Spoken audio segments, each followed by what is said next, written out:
Hi and welcome back to the channel. So today's video is going to be on the Mitsubishi Evo 10 and we're going to do a buyer's guide because they seem to go down quite well in our previous videos. So what we'll do over time is just produce a buyer's guide for like the most common vehicles we work on and we have knowledge on. So Evo 10 being probably one of our most popular cars we see through the garage, I thought it made sense to do a buyer's guide on one of these. So plenty to talk about, so let's get into it.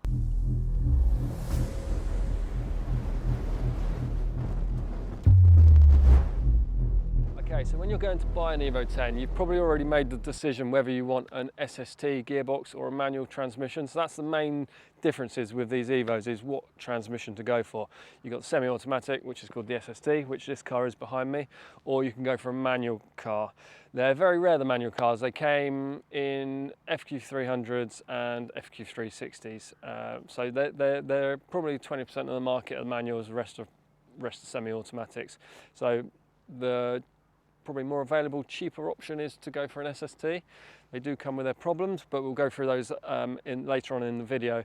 So really, yeah, you've got a choice between manual and automatic, and then you've got the different power levels. So they start at 300, 330, 360, and then there is the latest model out, which is the FQ440. So there's yeah, lots to choose from, depending on your budget and what you're after, and then yeah, and what your future plans are with the car, because you can make a 300 horsepower car obviously into a 500 horsepower car, so it really depends what spec level you want.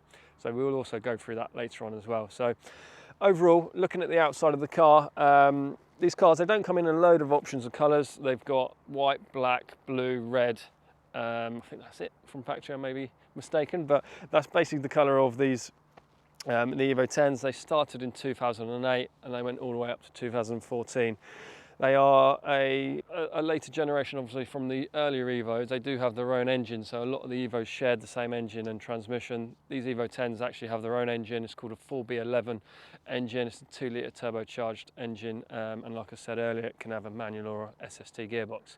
So I think the engines are great. They're really good. They're responsive. They've got a Myvec head on them, so they do produce the power and give you a nice little feel to the, you know, the level of torque and how it comes in. So they are a good engine. They run off a timing chain, which is again unique to the Evo 10. That only happened with the Evo 10. All the other versions would run on a cam belt, which does obviously save the intervals of changing, but again, that does come with its own, issues. So I will go through the common issues of the Evo 10 and what to look out for shortly. But I guess from a buyer's guide point of view, you've got to, yeah, you're probably guided by what transmission you want, what sort of age and mileage you're after, and then obviously the colour.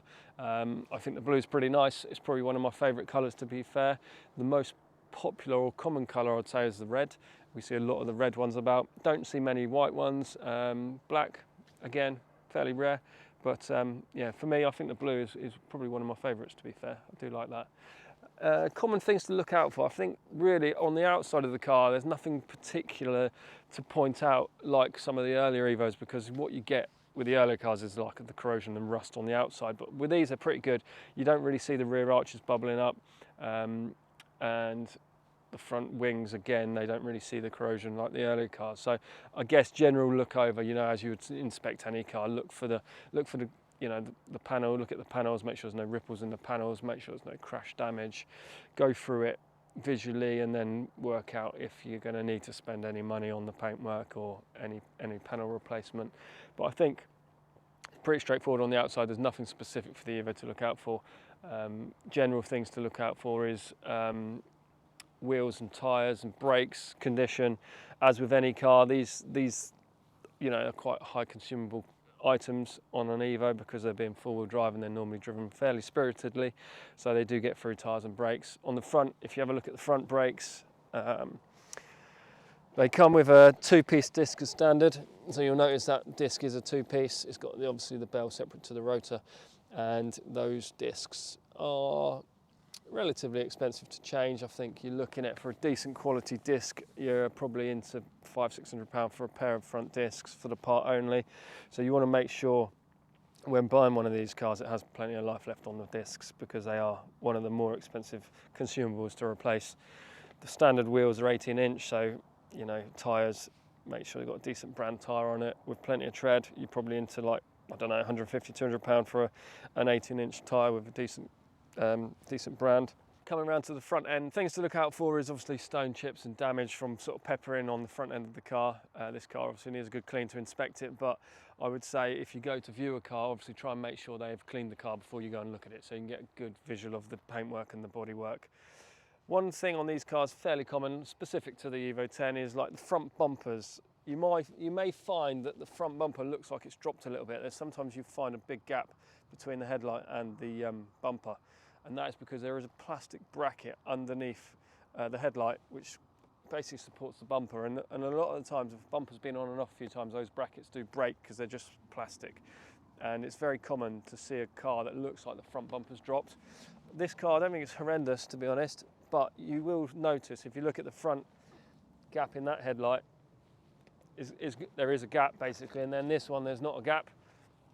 So that's just something to look out for. Again, it's not the end of the world because it is just a plastic bracket, but it means maybe the front bumper's been off at some point, which again is not unusual for a car like this that has been modified.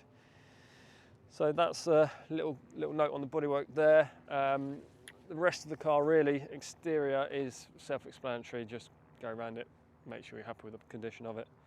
So we'll go into the inside now. So the inside of these Evo Xs, they are pretty much all the same. The only version difference would be the seats. So this is a 330, this model.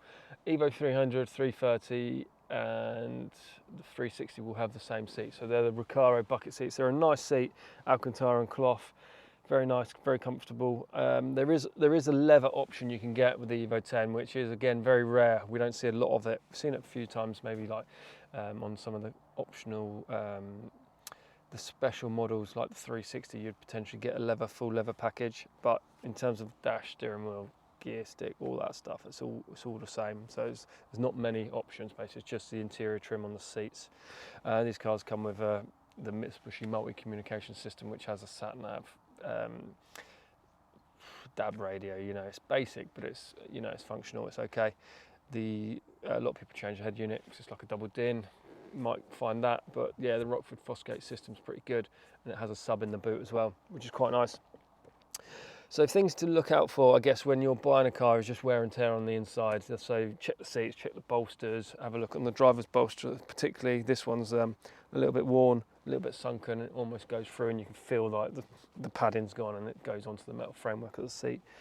Check the steering wheel wear, and that'll give you an idea of like how the car's been looked after and if the mileage is generally accurate to what it says on the speedo. So I think questions to ask the buyer. So if you're looking at one of these cars and you found one you like, you make a phone call to the guy on the on the advert. A couple of things I would suggest you ask are about the common issues on the Evo X. So I'm going to list off now the common problems that these cars can face, and are probably going to come up in your ownership or may have come up in the previous person's ownership. So at some point in their life, these things are going to need to have been changed or addressed. So I would say top things to look out for is AYC pump. It's the same problem with all the Evos. They all have it. They all have a pump and they all fail eventually because of where they're situated. We've got loads of videos online, loads of information about the AYC pumps. I'm not going to go into it now, but there's a good telltale sign on the dashboard. I'll show you that in a minute. When you turn the ignition on, if the pump's failed, you'll see a service required symbol. We'll put a screenshot of that up now to show what that is, but it looks like a service light on the car. So someone who doesn't know this would turn the car and it says service required, and you may think the car just needs a service, but that is actually a fault code for the AYC pump failure. So when you do plug it in, read the codes, you'll get a fault code C16E, and that will be AYC failure, and that will be a costly repair. They're about £1,500 for a pump repair plus fitting, and then you've got the option to stick it in the boot or relocate it in the boot or put it back to where it came from, under the floor. So AYC pump, number one. Number two, ask if the timing chain's been replaced. So these engines, like I said earlier, they're driven by a chain, not a belt, and they don't have a specific interval from Mitsubishi, so you won't find it in the service book that the chain's been replaced, but they do actually stretch. Common issue on these cars, they will stretch, and then eventually you will get a warning on the dash and it will say about timing's out of sync and it's retarded, and you'll find the car will start misfiring, and if you're really unfortunate it stretches that much, then you will get valve piston contact, and then you'll be into a whole world of trouble. So make sure that one, you haven't got that warning light on the dash, if the chain hasn't been done, or if you have history or the car's got history of the chain being done, that's a bonus. That's probably about £1,200 job, I think, to do the timing chain. That's with 2 chains, all the tensioners, guides, labour, oil change. So you're into about 1,200 quid for a chain if it needs one of those. Thirdly, I would say would be the gearbox. So manuals, I wouldn't worry too much about it. Simple setup. They do have a common wear issue in the manual gearbox, which is called the Diff pin. You'll find that on our website. We'll put a link in the description below. So there is a Diff pin basically that wears in the manual gearbox, and that can cause you an issue later down the line. Again, there's loads of information on the website. We'll put a link below and you can have a look at that. But more, probably more concerning or more common is the SST failures. So they have various issues. Shift fork 4, so you will lose potentially, if you get shift fork 4 problem, you'll lose all even gears, so 2, 4 and 6. So if shift fork 4 fails, it's basically like a magnet. You probably may have seen some videos, or you can go and see our other videos. There's plenty on it. That will cause you an issue. So shift fork 4, clutch slip as well. A good way of testing that is like driving any other normal car, is just basically get it in a higher gear, accelerate hard, and just see if the revs go up before the actual speed increases. These cars, when cold, they will show that up a little bit more than when the car's warm, so it'd be a good test to do a hill start when the car's cold. Give it some revs. It won't be unusual to see the car rev up to 2 grand before it starts moving, but anything more than that, 2,500, 3,000, you may want to sort of think about potentially it could need a clutch replacement. And then on the other side of the gearbox is the torque damper. So you've got this damper that basically takes up the slack in the drive. They're built up of springs and plastics. Again, I won't go into it in too much detail, but I'll show you an example in the workshop in a little while. These springs break up and the plastic snap, and you'll get a rattling noise from the engine bay. So when you get the car up to temperature, a good way to test is just get the car up to temperature, put it in neutral, let the car idle, and then you'll just hear in the engine bay like it's almost like a ticking, rattling noise. We'll take a video in a minute when this car's up to temperature, and you can hear that as well. So that's probably going to be the most costly thing if you do have a failure, is the gearbox rebuild and torque damper. Again, won't go into too much details, but we've got some good products coming out, our own clutch packs, our own torque dampers. They're going to be becoming available shortly, and they're going to be more cost effective than they have been previously when you have to buy genuine Mitsubishi parts. So I think they're the main ones. There's other stuff like turbo. I will mention turbo and manifold at this point, because it's not something you'll necessarily see or feel when buying the car, unfortunately, because it is all hidden. Turbo's on the back of the engines on these, under covers, and you won't see a lot of it, but they do have hairline cracks appear in the manifolds and in the turbos, which can cause failure later down the line. So ask if the turbo's ever been replaced. So just a few common things you need to look at or ask when speaking to the owner when purchasing the car. Check the service history, obviously, go through all the books, stamps, see when it was last serviced. These cars are serviced every year or every 10,000 miles. Gearbox, SST, every other year, every 18,000 miles. So something to note and to check on the history. Okay, so now we've got the car up on the ramp, we can have a good look underneath it.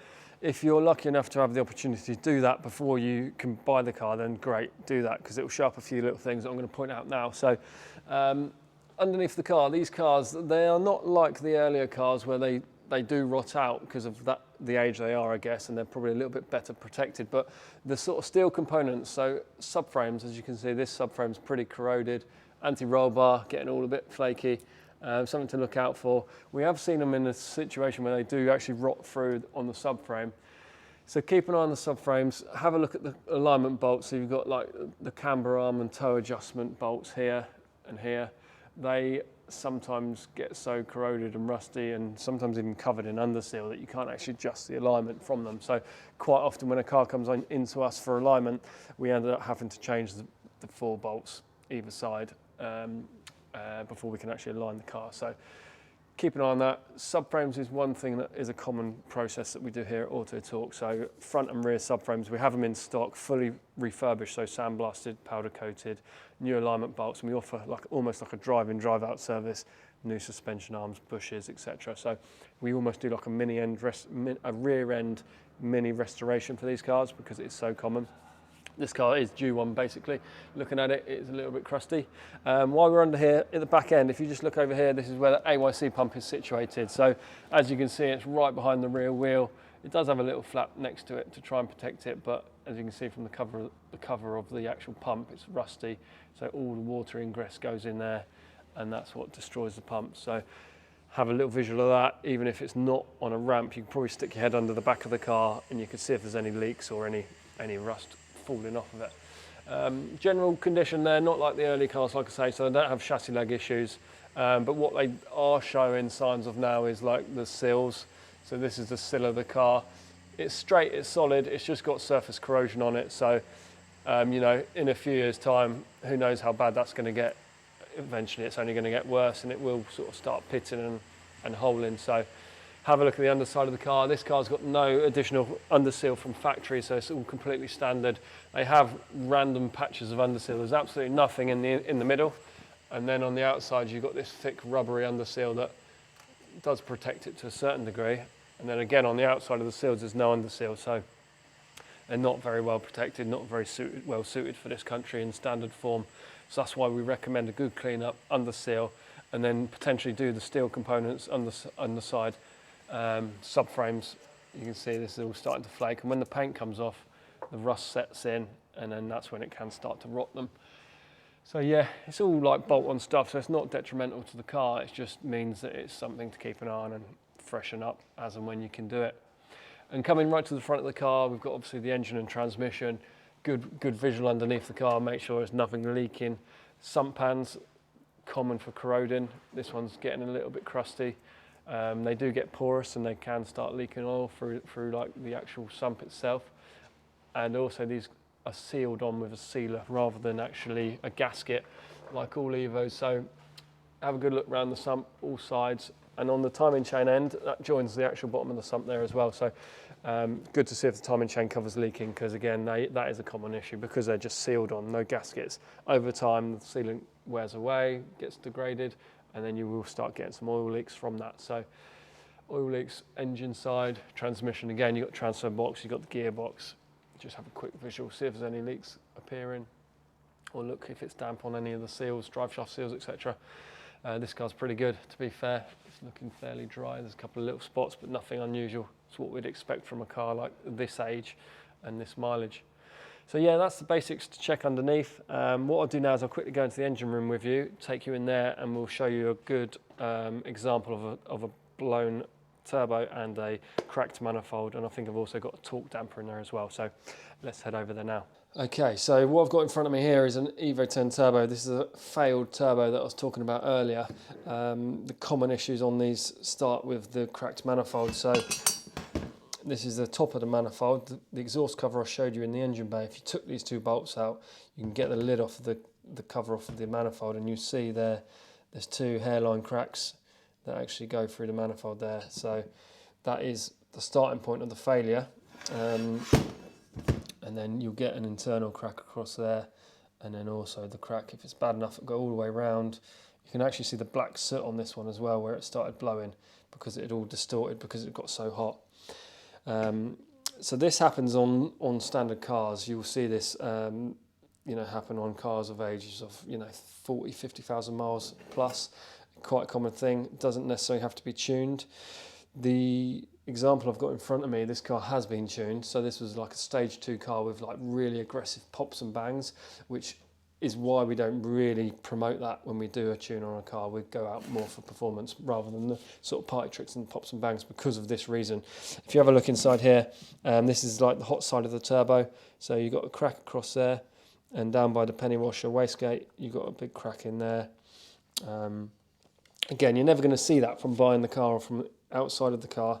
What you find out after you've bought the car is if it does lose boost and starts blowing, you can see a massive crack along the housing there as well on the outside of the casing.